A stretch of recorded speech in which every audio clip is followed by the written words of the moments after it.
तो हज़ारों साल से पंजाब में ठंडे पानी के 5 दरिया बह रहे थे, लेकिन हमने ये देखा कि छठा दरिया खून का बहा। इन दरियाओं के ऊपर, इन 5 दरियाओं के ऊपर इससे पहले पुल मिट्टी, पत्थर और रेत से तामीर हुआ करते थे, लेकिन इस बार इस पुल को हमने इंसानों की लाशों से तामीर होते हुए देखा। ये अल्फाज हैं मौलाना अबुल कलाम आज़ाद के, जो कि हिंदुस्तान के प्रोमिनेंट पॉलिटिशियन थे, फाउंडिंग फिगर्स में से एक थे, और उनके बारे में पाकिस्तान की आवाम तो बहुत ही कम जानती है। लेकिन जब ये सवाल पाकिस्तान के लोग आजकल के सियासी हालात को, मुआशी हालात को देखकर पूछते हैं कि क्या पाकिस्तान को बनाने वाले या पाकिस्तान अपनी तकमील तक पहुंचने से पहले जिन फिगर्स की नज़र में रहा ये प्रोजेक्ट या फिर ये पूरी तहरीक, उनको इल्म था कि इसका ये हशर होगा जो आज 75 साल बाद हो चुका है। आज 2024 के अंदर जो पाकिस्तान में पॉलिटिकल इंस्टेबिलिटी है, क्या किसी ने इसको फोरसी किया था, प्रेडिक्शन दी थी इसकी? तो जब हमने ये सवाल पूछा तो जवाब आया अबुल कलाम आज़ाद के नाम से। उसकी वजह यह है कि तकरीबन 12 से 13 वार्निंग्स कह लें या प्रेडिक्शंस कह लें जो उनकी पाकिस्तान के लिए थी, वो इतनी प्रोफेटिक थी कि आज अगर उनको पढ़ा जाए तो ये लगता है कि जैसे वो मुस्तकबिल के पाकिस्तान को देखकर ये बात लिख रहे हैं। इससे पहले कि आज़ाद की इन प्रेडिक्शंस पर जाएं, पहले ये आपको बताते हैं कि थोड़ा सा उनका पॉलिटिकल बैकग्राउंड क्या था, ताकि आपको आइडिया हो जाए कि उनकी पॉलिटिकल आइडियोलॉजी क्या थी। पाकिस्तान की तहरीक चल रही थी, बहुत से उलमा इस तहरीक का हिस्सा भी रहे, बहुत से इसके मुखालिफ भी रहे, और मौदूदी साहब के ख़यालात से भी आप वाकिफ़ हैं इस बारे में। लेकिन जहाँ तक आज़ाद का ताल्लुक़ है तो वो पाकिस्तान की तहरीक से इख्तलाफ रखते थे। उसकी वजह यह है कि इंडियन नेशनलिज़म उनके लिए बहुत अजीज़ था, बहुत करीब था उनके दिल के। इंक्लूसिव इंडियन नेशनलिज़म की बात होती है कि आज़ाद इंक्लूसिव इंडियन नेशनल थे, और वो इस पे यकीन करते थे कि हिंदुस्तान तभी बेहतरी से आगे बढ़ सकता है जब हिंदू मुस्लिम यूनिटी हो। इनफैक्ट एक जगह पे तो उनको कोट किया गया जिसमें उन्होंने ये कहा कि अगर आसमान से फ़रिश्ते भी उतर आएँ और ये ऐलान करें कि आज़ादी हमें मिल जाएगी, यानी कि ब्रिटिश गवर्नमेंट से आज़ादी मिल जाएगी, लेकिन हिंदू मुस्लिम यूनिटी नहीं होगी, तो मैं जवाब ये दूंगा कि मुझे ऐसी आज़ादी नहीं चाहिए। इससे आपको अंदाज़ा होता है कि आज़ाद के लिए हिंदू मुस्लिम यूनिटी पार्टीशन जिस तरह से भी हुई, ये इतनी ज़्यादा ज़रूरी थी कि उन्होंने ये कहा कि अगर इस यूनिटी को इंटैक्ट नहीं रख सकते तो फिर हमें बरतानवी साम्राज्य से आज़ादी का कोई फ़ायदा नहीं है। तो इस नेशनलिज़म की जो तहरीक थी हिंदुस्तान में, इसका वो हिस्सा रहे, और साथ साथ एंटी इम्पीरियलिज़म पे भी उनके ख़यालात बहुत क्लियर थे। बहुत से मुस्लिम लीडर्स इस तरह से थे जो कि एंटी इम्पीरियलिज़म पे उतना सख्त स्टांस नहीं रखते थे जितना पार्टीशन पे रखते थे। लेकिन आज़ाद के दौर में, आज़ाद की बातों के जहाँ तक ताल्लुक़ है, तो उन्होंने ऐसा नहीं किया। इनफैक्ट वो हिंदू मुस्लिम यूनिटी पे स्ट्रेस देते थे और साथ साथ ये भी कहते थे कि एंटी इम्पीरियलिस्ट स्ट्रगल दोनों कम्युनिटीज़ को मिल के चलानी चाहिए। इस बैकग्राउंड के साथ जब पाकिस्तान का सवाल उठा तो आज़ाद के उसमें ख़यालात ऐसे ही थे जो पेसिमिस्टिक थे, और उन्होंने यही कहा कि पाकिस्तान के जो क़याम की गर्मजोशी है, जब ये ठंडी पड़ जाएगी, साथ ही इख्तलाफात सामने आएंगे और इतने संगीन इख्तलाफात होंगे कि शायद उसके बाद हर फिगर, हर ग्रुप, हर जत्था दूसरे ग्रुप पे अपनी बात मनवाने के लिए फ़ोर्स का इस्तेमाल शुरू कर दे। तो पहली पेशन गोई जो आज़ाद ने पाकिस्तान के बारे में की वो ये थी कि the creation of Pakistan won't solve the Hindu Muslim problem. उन्होंने ये कहा कि अगर आपको ये लगता है कि मुसलमान और हिंदुओं के दरमियान तमाम मसाइल पाकिस्तान के बनने के बाद ख़त्म हो जाएंगे, तो ऐसा नहीं होगा। ये भी कहा कि जो 35 मिलियन मुसलमान हैं वो वल्नरेबल हो जाएंगे, यानी कि वो कमज़ोर हालत में रहेंगे, उनकी कम्युनिटी को तक़वियत और पावर नहीं मिलेगी, और साथ साथ ये कि उनको सबजुगेट भी किया जाएगा।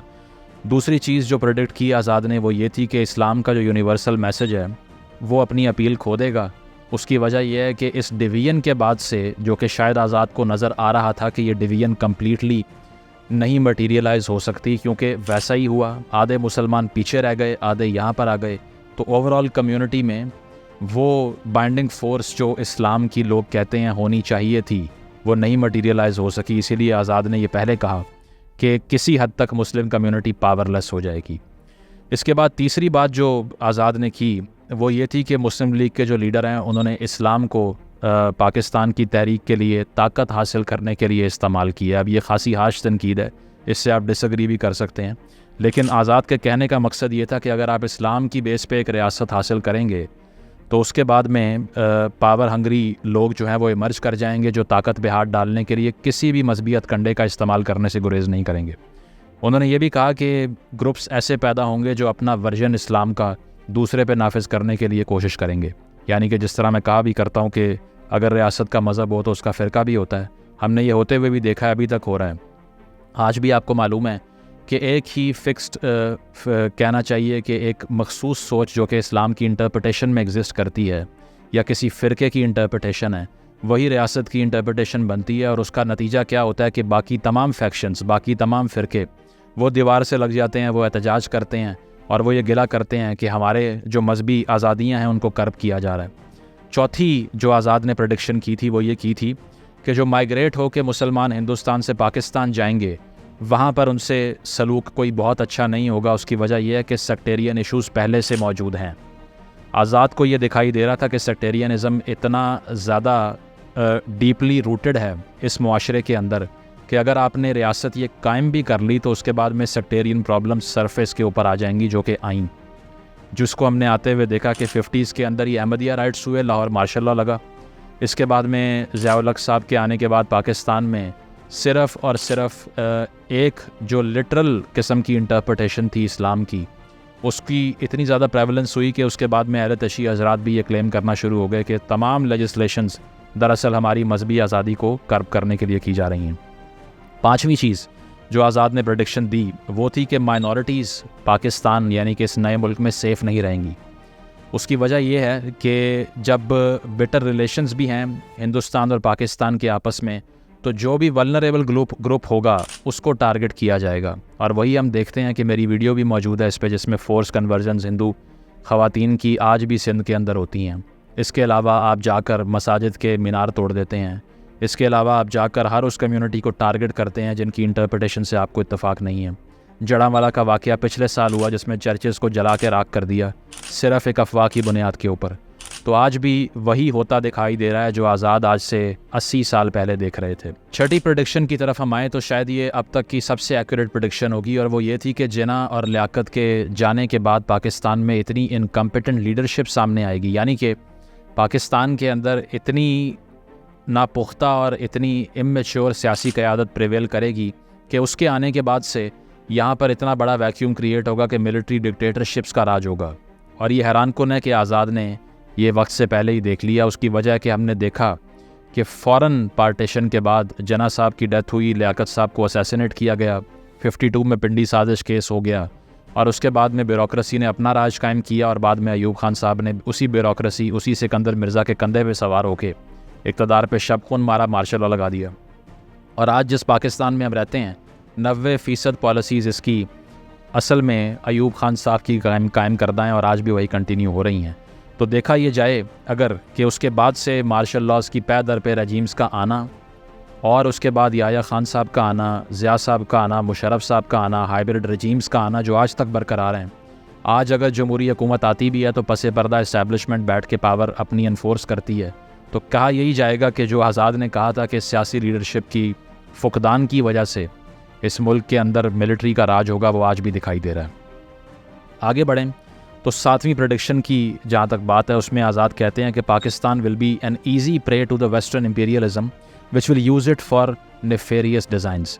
यानी कि पाकिस्तान जो साम्राज्य है, यानी कि जो वेस्टर्न ब्लॉक है, वेस्टर्न ताकतें हैं, उनके आगे एक सॉफ्ट प्रे होगा और आसानी से पाकिस्तान को उनके बैंक में शामिल कर लिया जाएगा, जो कि हुआ।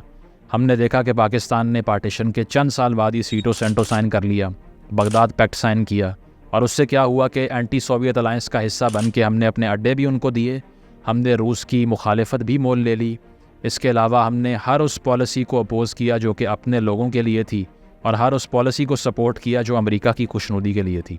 और इसीलिए आज भी यही दिखाई देता है कि पाकिस्तान अपनी डेवलपमेंट के लिए अपने लोगों पर, अपनी इंडस्ट्री पर, अपनी क्रिएशन पर इन्हिसार नहीं करता, बल्कि अमेरिका पे और IMF की एड पे करता है। उसकी वजह यह है कि 70 साल से ये बीमारी लगी हुई है कि हमने सिर्फ बाहर की तरफ देखना है इमदाद के लिए, अपने आप को पैरों पे खड़ा नहीं करना। और वो इसीलिए कि आज़ाद ने देख लिया था कि ये एक ऐसा मुल्क जो बफर स्टेट बनेगा बीच में अफ़गानिस्तान और पाकिस्तान के, उसको आराम से मगरबी दुनिया के डिज़ाइंस के लिए और उनके इंटरेस्ट के लिए इस्तेमाल करना कोई मुश्किल बात नहीं है। और वही हुआ, और उससे रिज़ल्ट ये हुआ कि अफ़गान वॉर भी हुई, उससे रिज़ल्ट ये हुआ कि पाकिस्तान में तालिबानाइजेशन हुई, यहाँ ओपीएम भी आई और यहाँ क्लैशनिकॉफ भी आई, जो आज तक हम इस गंद को साफ़ करने में अपना टाइम ज़ाया कर रहे हैं, एनर्जी ज़ाया कर रहे हैं। आगे बढ़ें तो पाकिस्तान के हवाले से ये भी आज़ाद ने 8वीं प्रेडिक्शन दी कि possibility of war will increase, यानी कि जंगों के होने की प्रॉबिलिटी बढ़ जाएगी।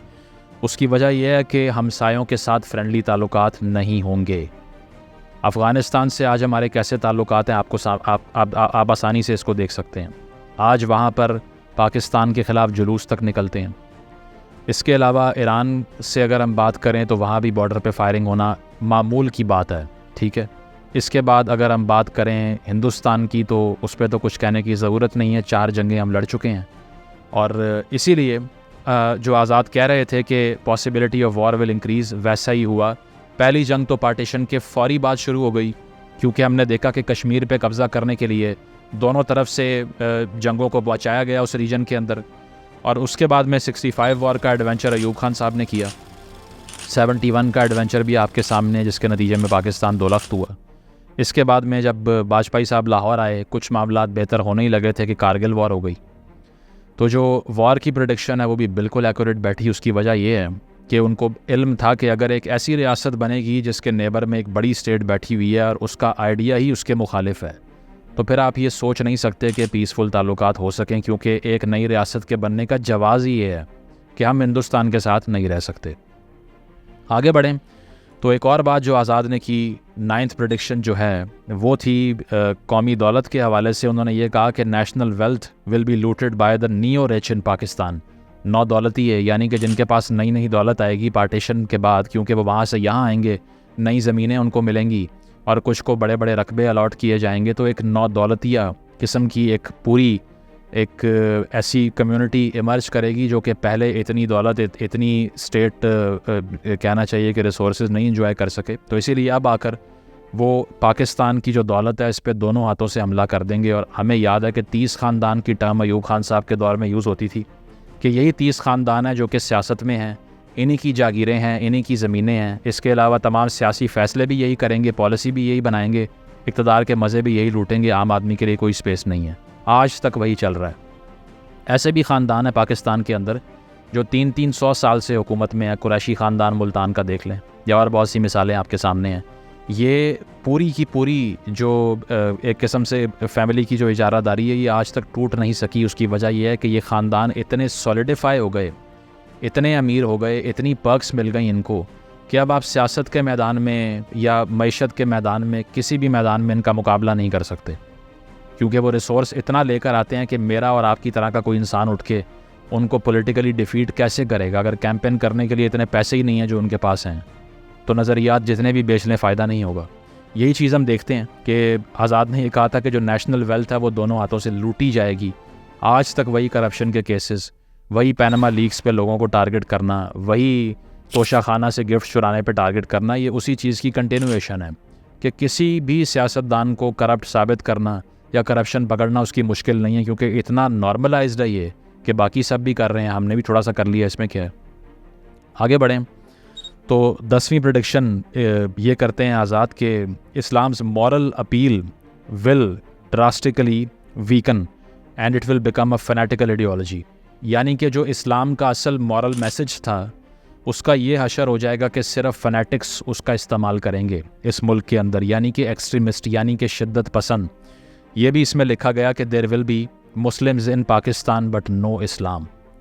यानी कि इस मुल्क में नाम तो बहुत लिया जाएगा आइडियोलॉजी का, बात बहुत की जाएगी इस्लाम की, लेजिस्लेशन में भी ये लफ्ज़ आपको बहुत सुनने को मिलेगा, लेकिन मुआशरती इंसाफ कायम करते हुए कहीं पर आपको इस्लाम दिखाई नहीं देगा इन लोगों के मुँह से, क्योंकि ये सिर्फ वहाँ इस्तेमाल होगा जहाँ पर सियासी इजारादारी बनाने के लिए इसका इस्तेमाल करना हो, डंडे के ज़ोर पे दूसरे को कन्वर्ट करना हो, या फिर अपनी चोरी छुपाने के लिए हाथ में तस्बीह पकड़ना या टीवी पर आकर ये दिखाना कि आपसे ज़्यादा कोई नमाजी परहेज़ी मुत्तकी है ही नहीं, इसी के लिए इस्तेमाल होगा। और आज तक यही हो रहा है। तो ये भी ऑन पॉइंट प्रेडिक्शन रही आज़ाद की कि इस्लाम की आइडियोलॉजी की जो मॉरल अपील है उसका इस्तेमाल तो दूर की बात, लेकिन असल में सिर्फ़ और सिर्फ फैनेटिसिज्म बन के सामने आएगा। और इसी फैनेटिसिज्म का आज तक पाकिस्तानी रियासत मुकाबला नहीं कर पाई। उसकी वजह यह है कि APS हुआ, उसके बाद हमने नेशनल एक्शन प्लान बनाया, आज तक उसका एक भी क्लॉज इम्प्लीमेंट नहीं हुआ। आज भी जो प्रोस्क्राइब्ड ऑर्गेनाइजेशन के लोग हैं उन्हें हाउसेस ऑफ पावर में बुला के सैल्यूट किया जाता है, जिन्होंने बच्चों के गले काटे पेशावर के अंदर उनको बाहर जाने दिया, साबित यही हुआ इससे कि फ़ैनेटिसिज्म रियासत को भी कोई बहुत बुरा नहीं लगता, यही आज़ाद ने कहा था। 11वीं प्रेडिक्शन की अगर बात की जाए तो इसमें आज़ाद ये कहते हैं कि दरअसल पाकिस्तान के मुस्तकबिल पर भी मुझे कोई इतनी होप नहीं है। उसकी वजह यह है कि we must remember that an entity conceived in hatred will last only as the hate last. यानी कि अगर आपने वो जिस तरह जॉन एलिया ने बात की थी कि एक रियासत जिसकी बुनियाद ही नफ़रत की डाली गई हो, उसके आसाब बहुत देर तक उसका साथ नहीं दे सकते।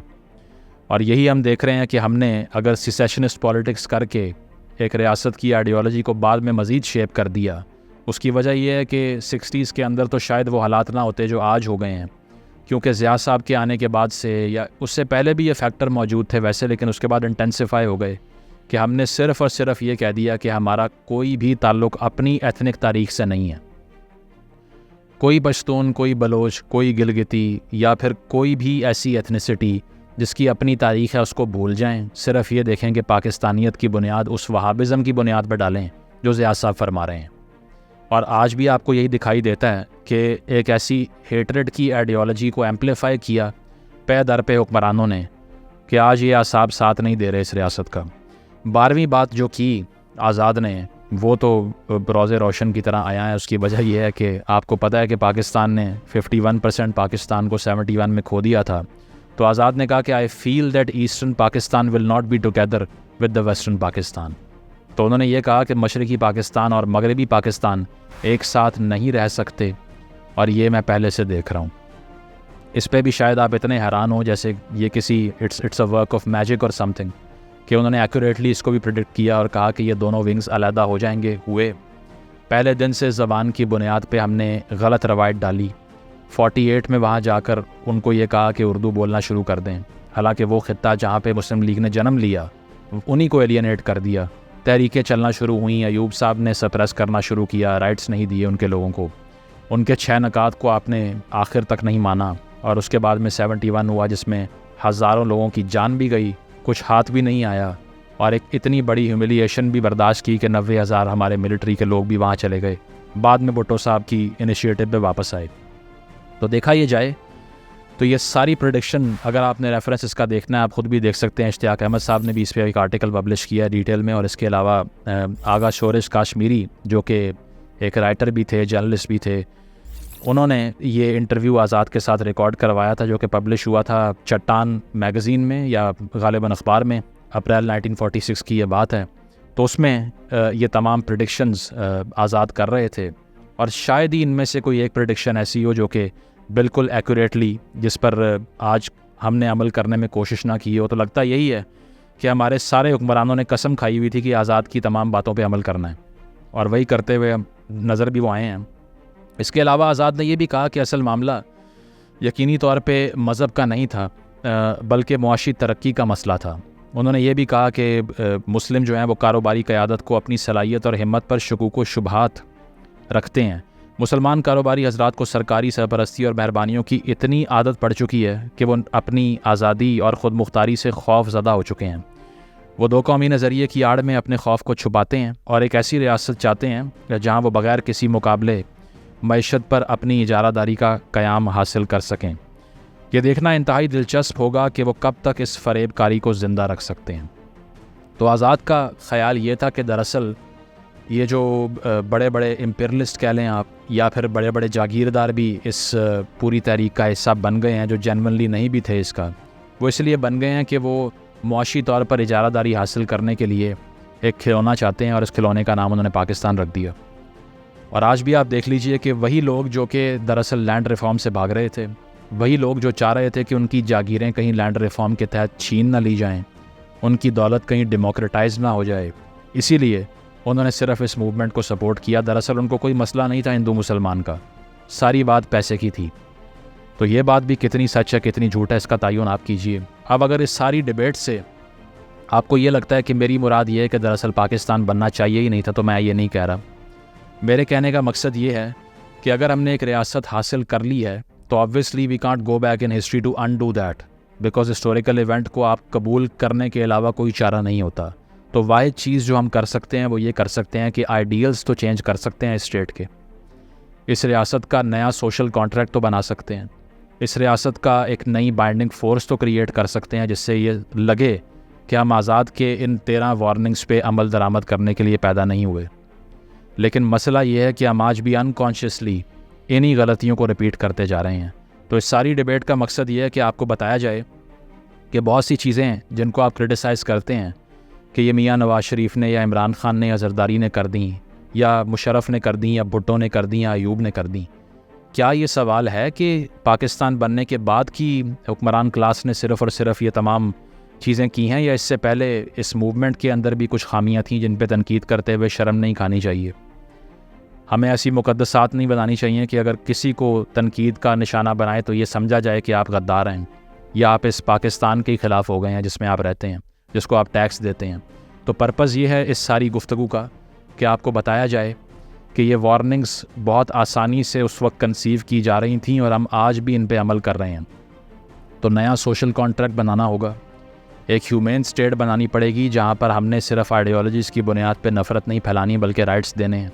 इंक्लूसिव बनाना है इस मुल्क को ताकि तमाम एथनिसिटीज़ को मौका मिले कि वो आगे आएँ और अपनी सियासत पर अमल दरामद करा सकें। और सबसे बड़ी बात, आज़ाद की इन वार्निंग से अगर बचना है तो अप्रोच चेंज करनी पड़ेगी।